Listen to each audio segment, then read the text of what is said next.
వేళ్ల మధ్యలో ఎప్పుడన్నా పాచిపోయి వరుపులు వస్తుంటాయి. తడులు ఎక్కువ ఉండేవారికి, వర్షాల్లో తిరిగేవారికి, పొలాల్లో పనిచేసుకునేవారికి. ఇట్లా కాలు చేతి వేళ్ల మధ్యలో వరుపులు వచ్చినప్పుడు తగ్గించుకోవడానికి పసుపు నెంబర్ 1గా పనికొచ్చే మందు. ఏ మందు కొనక్కల, ఒక పసుపు రాస్తే చాలు.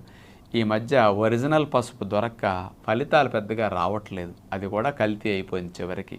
ఇండియాలో మేఘాలయలో పండే పసుపు అన్నిటికంటే ఎక్కువ పవర్ఫుల్ అని తేలింది.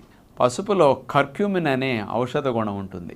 ఆ కర్క్యూమిన్ అనేది 3-4% మన నేలలో పండిన పసుపులో ఉంటే, మేఘాలయలో పండిన పసుపుకు మాత్రం 8-12% మధ్యలో ఆ కర్క్యూమిన్ అనే మెడిసినల్ ప్రాపర్టీ ఉంటుంది. అదే పసుపుకు ఉన్న ఔషధ గుణం అన్నమాట. అలాంటి ఒరిజినల్ పసుపు మేఘాలయ నుంచి తెప్పించేది ఈ మధ్య మన ఫాలోవర్స్ చాలామందికి అందిస్తున్నారు. కింద కనిపించే ఆన్లైన్లో వెబ్సైట్ ద్వారా కానీ నెంబర్ కానీ తెప్పించుకోవచ్చు. అలాంటి పసుపు